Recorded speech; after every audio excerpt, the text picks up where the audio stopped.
sold. So the bus build starts now. First step, unfortunately, when you buy your new thing, is to get rid of all the stuff. Rip everything out. So let's get to work. Whoa! Pause the vlog, everybody. We have a huge development. I just started prying up one corner of the plywood here to see what I'm dealing with, and I can see right through to the other side of the bus. So I guess this plywood is your bottom layer. It's big 3/4 inch plywood. See, look, this is some kind of metal. But this over here, that's the bottom of the plywood. It does make me a bit nervous, but on the other hand, I'm gonna leave this wood in, I'm gonna leave these metal tracks in, and I'm gonna just put my subfloor right on top of this.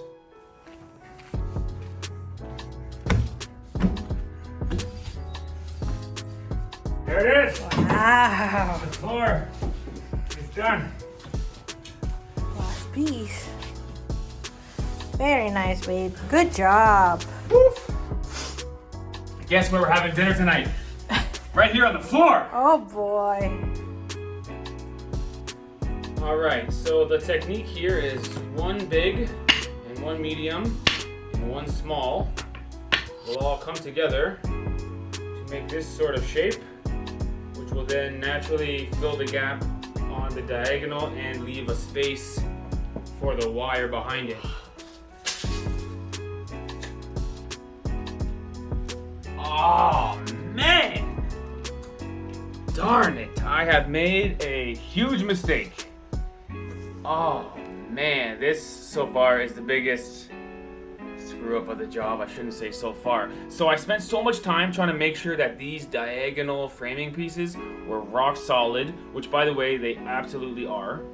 So on one hand, I've succeeded in making the frames strong because I put my hand on them and try to rip them off the wall and they don't budge a millimeter. But I spent so much time thinking about that what I did is I just followed up the framing in between each window and then put one in between each window, which conveniently is 16 inches apart.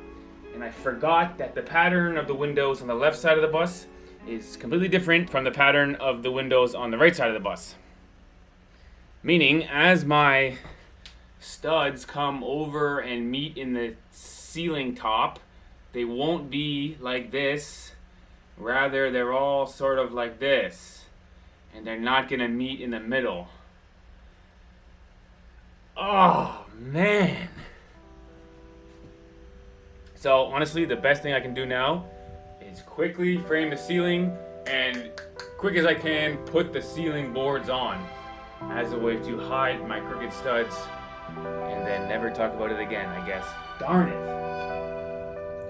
And so my technique here is to fillet the insulation as to make it thinner because it's actually twice as thick as my studs are. I've went with the soft insulation because it'll curve to my crooked studs a little better. It's my first time using the spray adhesive, so I put some on the ceiling and some on the insulation and it's working great.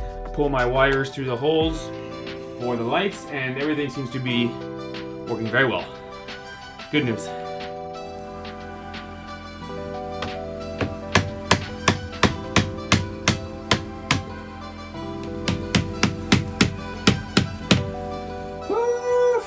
That's good. I think it looks fine. I'm happy with it, Ivana. I mean, if you look closely, it's not perfect. The center piece is especially got some gaps, but it's hard to cut that perfect with a circular saw. That's as good as it's getting. Overall, I'm happy with it. No screws or nail heads except for the center row. And then that's the job, Ivana. Okay, good. Finished. Good job.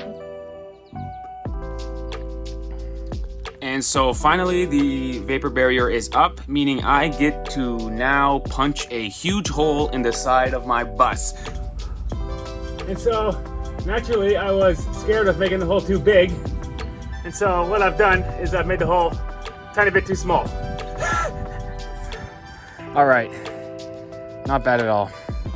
Door closes. The gasket here doesn't always line up. You gotta kind of put that gasket in right. No problem. Turn this. That's your lock. Not bad. Not bad.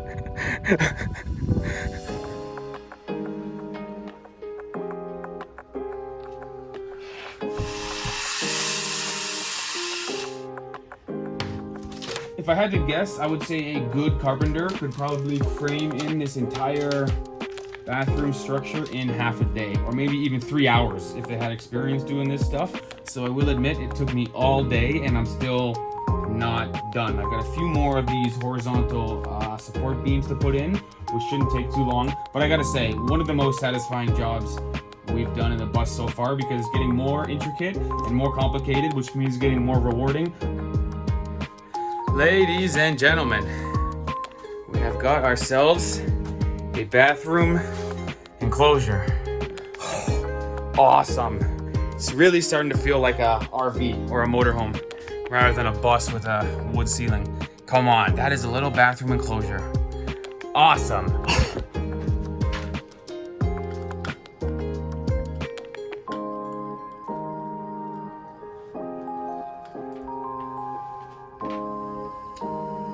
So anyway, next step, tiles.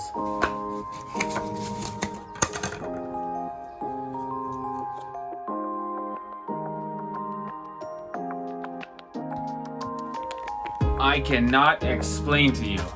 I can't even express how happy I am that I chose to build the entire shower myself and put some tiles on the wall. Listen, I really considered just buying a shower for an RV, putting it in the back of the bus and calling it done. Obviously that would be way less work, but if this first wall is any indication of how it's gonna look, I am gonna be really, really happy with this. Although, to be honest, this is gonna take forever. Well, I tell you what, when it's clean, it looks like $1 million to me. But it's a lot of work to make it clean. All right, let's keep going.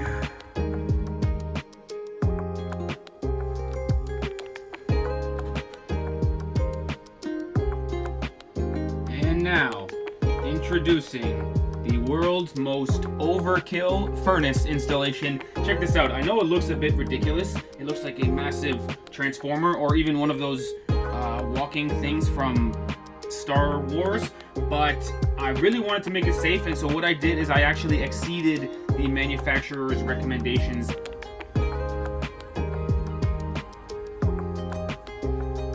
Listen, this is not an easy job. As you know, the windows are all crooked and leaning in at the top, as well as if you look at the right side of the right cabinet, it's floating in midair because of this wheel well I'm dealing with at the bottom. So nothing was square or easy here, and yet I think I did a half decent job. Oh man. Oh man. I am nervous about this. I am so happy with how this looks. I think the next thing I'm gonna do is build the dinette.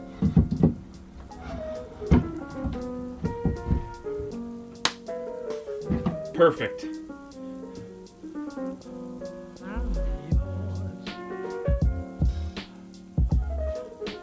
Awesome. That looks pretty good to me. I mean, the white barn board as the supports is definitely a choice, but it adds lots of strength to the table. Good enough for me to eat dinner, do my computer work, editing videos and what have you. I'm happy. I'm happy.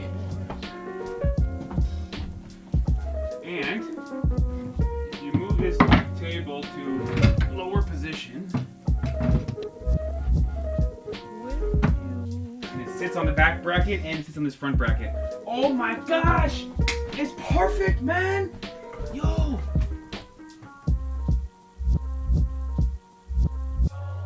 Wow! Rock solid. Oh man, great success.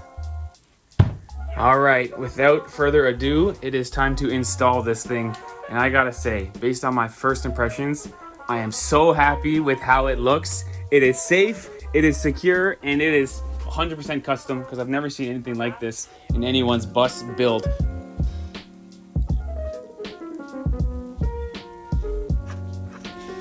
Ladies and gentlemen, my father is a genius. First of all, he's fabricated these metal brackets out of thin air, mind you, and then he's devised this strategy by which we are using these metal threaded rods hanging down vertically off our brackets, running into some angle iron, which we then put our tank inside. So big help from my dad, because without him I could not have figured this stuff out. This tank is totally secure. Not to mention, it looks like $1 million. It's about as big as it could possibly be for this space. Look at that. Look at that. Now, is it warm? That is warm. That is hot water. That is some hot water in the sink, baby. Watch this and be amazed. Ooh. Ah. Look at that. So I can install maybe a little prop bar like this or something in the long run. And then now I've got a beautiful storage area down here that is framed quite strong to hold up the bed. I've got my plumbing and my propane on the outside, sort of out of the way, and a huge storage area here, which is conveniently located underneath my bed. So I, for one, am super happy with this.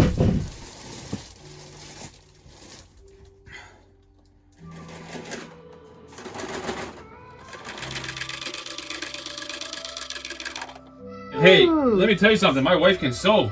These things are nice, Ivana. You did a good job. So the idea is just to staple the fabric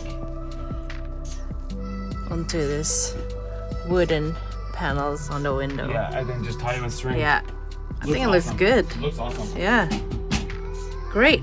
And so just like that, the lovely Ivana has transformed this bus into a home. First things first, the pantry and closets, respectively, are both completely stocked, which is a very good starting point. Also, all of our shelves are loaded up with all of our things, especially our very cute bunny boxes. Now, as per our testing, none of this stuff should fall off the shelf, although stay tuned to the video to see if this stuff survives the first trip. Now, for me, the most important thing Ivana's done to make this feel like a home is the pictures on the wall and some of the smaller decorations. My favorite corner. Really is, right? Just love it. Even small stuff like having this little basket in the bathroom, or having these hooks over here where our very cute winter outfit for our daughter is. This kind of stuff really makes this bus feel like it's ready to be lived in. Ivana wants to show you our bedspread and bed area, which looks fully stocked and fully ready to rock. The cutest corner ever. Okay, so without further ado, let's go probably do a very sad later skater to my mom, and then we're gonna hit the road for New York State. Let's go. Bye, baby Jean.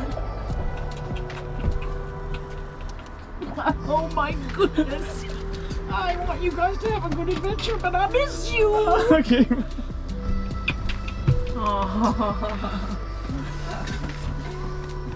But you'll be home for Christmas. Mom, we were gone for years at a time in different countries. But it's hard. What makes you more sad? Us driving around the States? What makes you more worried? Us driving around the States or us being in the other side of the world? Oh, I don't know. The same. The same. It's all the same. And now we have a baby. We have a baby. I heard that. Aww. Now I'll miss you so much, Jean. I sure will. I expect video chats with Jean. All right. She's pretty darn happy. Are you excited, Jean? Are you excited? Yeah. Okay, time to go in the car seat. I got tears in your hair. Oh, tears in her.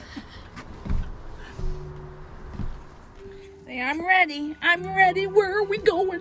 Where are we going? I'm ready. I'm ready. Maybe you could check out a hairdresser when you're there. Yeah, what is up with that, Jean? What the heck? There must be static electricity on the seat. She's just adorable. Are you smiling? She is. She says, come on, let's go. Yeah, let's go, she says. Hit the road, Jack. Don't forget, keep in touch. Mom, classic sign off. Textbook. Later.